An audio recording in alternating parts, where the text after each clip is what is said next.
Good morning, ladies and gentlemen. What I want to do in this video is walk you through the various steps that we are aware of at this point for the AP test.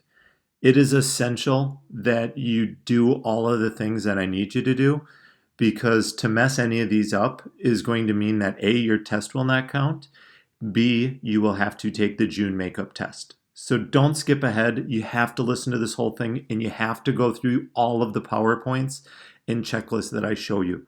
I'm going to give you all the information that we have at this point. It doesn't mean that that information will not change because we are in such a fluid situation, but just understand that I want to get you everything that we have as of this point. We're looking at under 10 days left before the test, so it's imperative that we do this properly. I've added a folder on Schoology for you that I've labeled AP Test Materials. So the first thing that I want to do is go into this AP Test PowerPoint. Now, this is a PowerPoint that we've just been adding on to as the days have been going, so some of this will look familiar. But if you skip ahead here to slide number 11, what I have done is I've actually, and if I jump back into Schoology here, I've taken this PowerPoint, this AP testing guide. Now you need to look at the full guide, and it'll load like this, but if you hit the out arrow, it will load for you. You need to look at and read this entire guide. I listened to an hour-and-a-half long webinar last night where they basically walked us through all of this, from what's in the guide to the steps that you need. What I have done is I've taken a couple screenshots of some of these slides just for the purposes of this video, but you need to read this full-length one. Okay, do not just rely on the screenshots that I have taken. Once again, to mess this up is to potentially ruin your ability to receive credit on the AP test. Let's take a look at some of the slides that I have just highlighted for you. Here they've highlighted in that PowerPoint the 5 steps that you need to take before the exam day. Simply put, and I sent this out in a remind text last night, you need to review your contact information. If you haven't been getting emails from AP, you need to go into the PowerPoint, and again, that PowerPoint I have right here for you.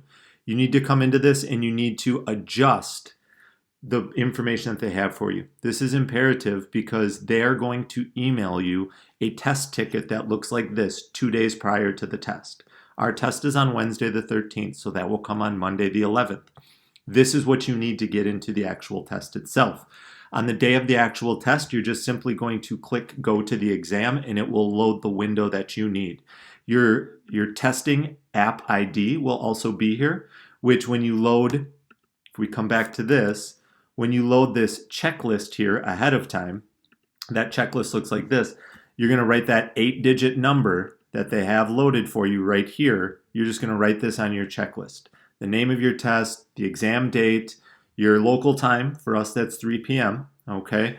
And for you, though, your local check-in time is going to be 2:30. Your local exam will start at 3. What they have told us is that they want you to, a half an hour before your test, to actually go in and to log into the test, because there's going to be multiple security windows that you have to work through. The test starts at 3 o'clock, whether you are ready or not. So if it takes you 10 minutes to get through those windows and you don't get in there till 3:10, you've just lost 10 of the 45 minutes that you have to write. So let's take a look at some of the other things. They want you to be sure to check your technology ahead of time. I'm going to show you in just a little bit the basic practice demo site that they have created. It's imperative that you check your technology that you plan to use, the browser you plan to use the day of. If it doesn't work on that demo site, it is not going to work the day of the actual test. So it's imperative that you do that. Also, that you practice submitting your different responses. A majority of you, I'm assuming, are going to have a Google Doc window, and what they've encouraged is basically that you have 2 windows open. One window ready to go with your document, all created, set to go, and you're going to type. Then you're going to have the window that you open up in the test. And again, they say to have that Google Doc window ready to go so you aren't wasting time making a document in Drive, etc. Have that set to go and just minimized. Have all of that set up. What you are going to do then at the end, and I will show you, is you're just going to then highlight or copy your entire thing and just paste it into the window that is open on the test day. And then also prior to that test, you want to gather all of the resources that you need. And I'm going to show you in just a second the resources that are going to be available. And then you're going to, 2 days prior to that test, you're going to receive your exam confirmation and your e-ticket. So let's take a look at some of the slides that I've highlighted. As I said before, you will receive your e-ticket information 2 days before the test. On exam day, you will need that e-ticket to check into your actual exam. Now, you're going to get a unique ticket for each exam you're registered for. So for us, around May 11th, that ticket should be there. And if it's not, you need to reach out to myself, and we can try and help you highlight or try and troubleshoot to get the information that you need. As I said, plan to log in at 2:30. Our test starts at 3, and then there will actually be, I will show you, there'll be a countdown timer that's going to minutes until test starts, and you can just wait there. It's imperative that if you can, kick everybody else off the internet. Kick your brother off of Fortnite. Kick your parents off of Zoom if they can. You are the only one on the internet, and that's imperative. It's a 45-minute window. It starts at 3 o'clock. If you can kick them out of the house, tell them to go for an hour-long walk so the house is nice and quiet. There's no distractions. None of that stuff is going on. Be sure none of those devices are on because we don't want your internet to drop and as a result potentially compromise your ability to receive a score. Now, what to expect on this year's exam? It won't be any more difficult than in previous years to earn a 3, a 4, or a 5. They don't grade it on a curve. They wait until everybody comes in and all the scores come in, and then they are going to determine basically on the rigor of the question itself. The key is this: just stay calm, read each part of the question, all of the DBQs, and simply show what you can do within that time. Don't feel like if you run out of time that all is lost. It's better to do a great job and maybe you don't get that last piece of outside information, but you do a good job on everything else. I can't tell you that a 6 out of 10 is a 3 and an 8 out of 10 is a 4 because it's really going to depend on how kids do overall or worldwide before they actually adjust that rigor score as a whole. Now, as they said, one of the biggest things is that you are checking your tech. So as it says, you're going to check basically the tech that you have. If you have a laptop or if you have a desktop, that's going to be the most preferred simply because you're going to have a larger window to view those documents and you have a keyboard. If all you have is an iPad or a phone, it still will work. But if you have one of those other devices, use that instead. If you have a software on your computer like Grammarly, you're going to need to disable that because that Grammarly is going to be seen as an outside source and potentially may trigger that you're trying to cheat on the test. So if you have anything like that, reach out to us, disable that, and we can help get you all squared away. Again, it's important that you do this ahead of time. Now, as it says, you will not need a lockdown browser on your device. And you don't have to worry about the world language requirement. And this kind of on the bottom here looks at, if you feel like you want to handwrite, that's completely up to you. Your handwriting has to be less than 5 pages. You're going to have to take individual pictures of each one at the end. But be sure to check that device, the browser, everything ahead of time. And again, I'm going to show you where that demo site is in just a sec. Now, as you're preparing for your document, and I highlighted because I'm assuming a majority of you are going to be typing, the lengthy PowerPoint shows if you're going to handwrite or if you are going to type within the window itself that opens on test day. There's a similar slide for those other ones. And again, those similar slides are on this testing guide itself just farther down here. So you can kind of see where that, if you're going to, for example, copy and paste that in, if you're going to attach a document, there's more information if you need accommodations, etc. I just tried to highlight some of the major slides, but again, you need to go through that full PowerPoint, please.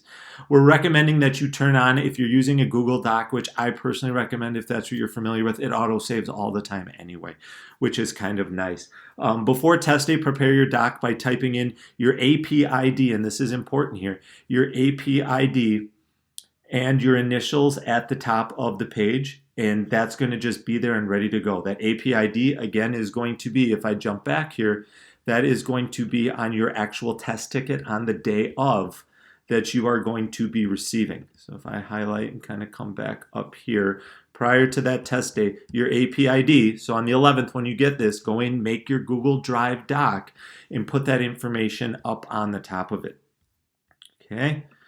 So as it says, be sure to put that on the actual page itself. So typing your AP ID and your initials at the top of the page and then it will automatically save to your area that you need.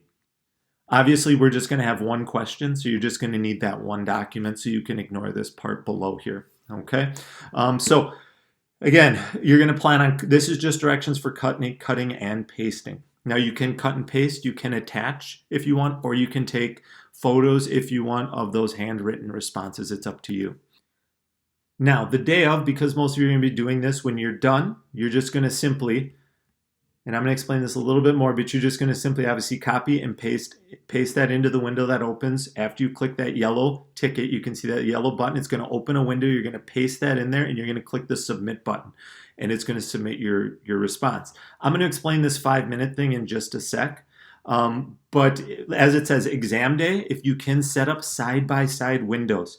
Have one window with the question and have another window and just do them side by side. What we discourage you to do is to just have different tabs and go back and forth, because the fear is that when you have a documents tab, when you have the DBQ tab, you're not going to, when you're in that looking at your documents, you're not going to see that counting down timer. That's going to be so important. So doing side by side, if you can, is going to be useful. If you want and you have easy access to be able to print the documents, you can do that as well. So when that question comes through, you could quickly print them and then annotate and write on them if you want. That's completely up to you. If you have that ability to be able to do that quickly. You don't want to lose time though trying to do that either. Okay, so this is all kind of this practice here. Now, what the College Board has done is they have created a demo for you. And this is important, that you log in and you practice on this demo. If your device in your application does not work on this demo, it will not work the day of the test. So this is the actual practice here, cb.org/AP demo. Now, I'm going to back out of this and show you what it looks like just a sec. So if I type this in, cb. Okay, so once we get into this, now this is going to go live for you guys on May 4th. When that happens, which you will be able to do, as it says for the exam demo, you can enter practice.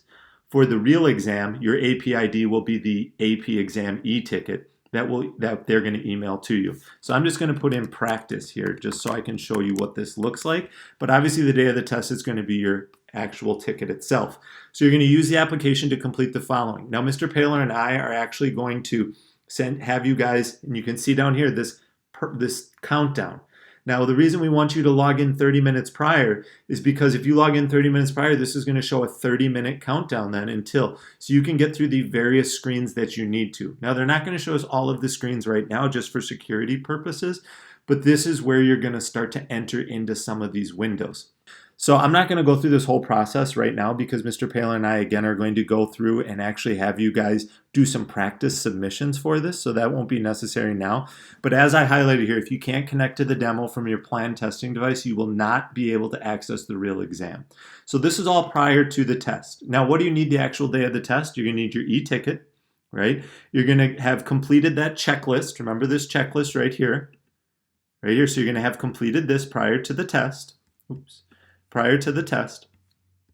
You are going to have your device ready. You're going to have your Chrome browser, Safari, whatever it is that you're going to use. They recommend Chrome. You're going to have your internet or cellular device, any assistive technology that you might need.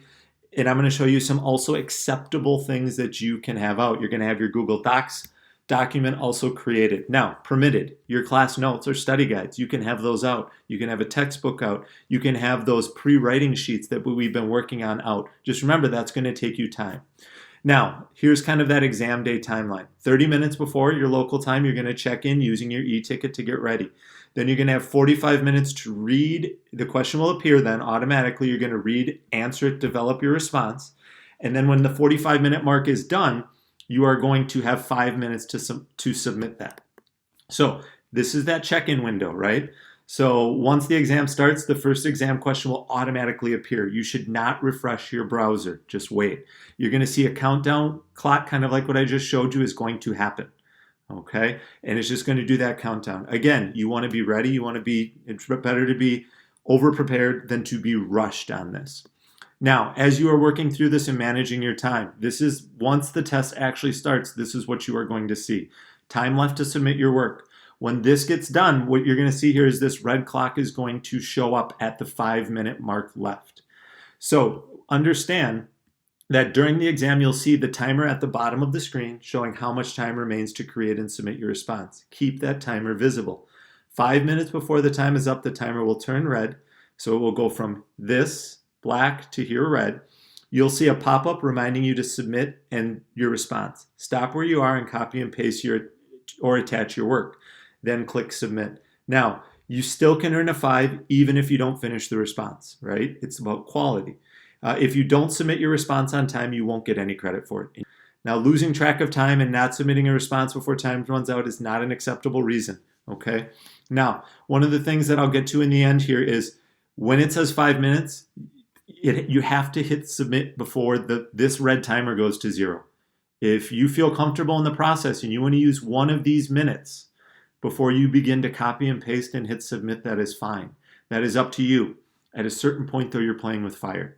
So even though you have 45 minutes, it really is when this red timer counts down to 0. Now you have to hit submit. Understand that they realize that people have different bandwidths and the upload time is going to take different amounts of time. You have to have hit submit before it, and I would not go down to 0, people, before it hits that 0. It's going to upload in the background. Don't freak out and start hitting refresh. Oh my gosh, I hit submit, but it's not done uploading. Just sit and wait, okay? Realize that. Now, advice about optional resources. Be sure that any other outside resources you have are printed. Don't plan on pulling anything up that's digital. Textbooks, all these things, you can read through this. Internet searches will waste your time and put your test at risk of an exam violation, right? So any internet-based fact type research you're planning or trying to do potentially can cause you not only to result in plagiarism, but also to have your exam dinged. Remember, any attempts at plagiarism will be reported to every university you apply to. So imperative that you do not do this. Paper, study guides, notes, textbook, things like that is fine. Again, remember though, you only have 45 minutes. Now, this is all stuff on submitting your response. So you're going to copy and paste or attach your response. You're going to click submit. Okay, once you click submit, your response may continue to transfer depending on your bandwidth. That's fine. You will be able to move on to the next question. Well, for us, there's only one, even while your first question is doing this. Now, don't worry, and I circled this in red for you. If your response continues to transfer after the exam ends, wait for an on-screen message confirming that your exam is complete. Make sure your submissions have fully loaded before you close your browser or turn off or restart your computer. Okay? If you never see this, your AP exam is complete message, you should go to this thing and you will need to at that point then request, you will need to request a makeup. Okay? So again, you can see this here. You are going to paste your work in and then you're going to hit submit. You need to do that before that clock runs out. Do not wait to the 3, 2, 1, hit it. Do it before then, please, please, please. Now, what could go wrong while I'm testing? A lot of stuff could go wrong. If you accidentally close your browser, if your device crashes, if you temporarily lose internet access, do not freak out. Just go back, click your exam e-ticket, and return again. You should be able to continue working. Again, continue the exam, and if you feel at the end that temporary disruption negatively impacted your performance, you can request a makeup. Now, during the exam, once again, do not hit the refresh browser or hit the back arrow. Also, don't call customer service because of the pandemic. There's no one there. If you feel like this loss results in negative impact to you, you're gonna have to fill this out to do the secondary exam date in June. Now, I've just put some frequently asked questions and the responses that they sent and some tips. Technically, when you log in, the timer is set to 50 minutes. You have 45 minutes to write and 5 minutes to submit. So with that being said, you really could use a couple of the 45 minutes if you need. You really could use 47 minutes and then spend 3 minutes copy, pasting, and submitting. Again, do not wait till the last minute. When the timer hits 5 minutes left, it does not lock anything. It will allow you to keep working at your own risk, though. It's recommended that you have a Google Doc with a second window open and ready to type or prior to starting the exam. And as I said, laptop and desktops are preferred. Okay. Again, all I have done here for you is taken this longer PowerPoint and just shortened it up. You still have to go through this full PowerPoint. but it should be a little bit easier for you to get a grasp as I'm talking through this with you. A failure to go through this full PowerPoint puts you at risk of potentially doing something wrong. Again, Mr. Paler and I are going to actually have you guys practice using that demo site with our next DBQ. So we want you to practice with that as much as possible prior to our next test. If you have any questions on any of this, please reach out to us. We're going to organize some Zooms where we can answer questions after you view this video. If you have anything else, please let us know. Thank you for listening.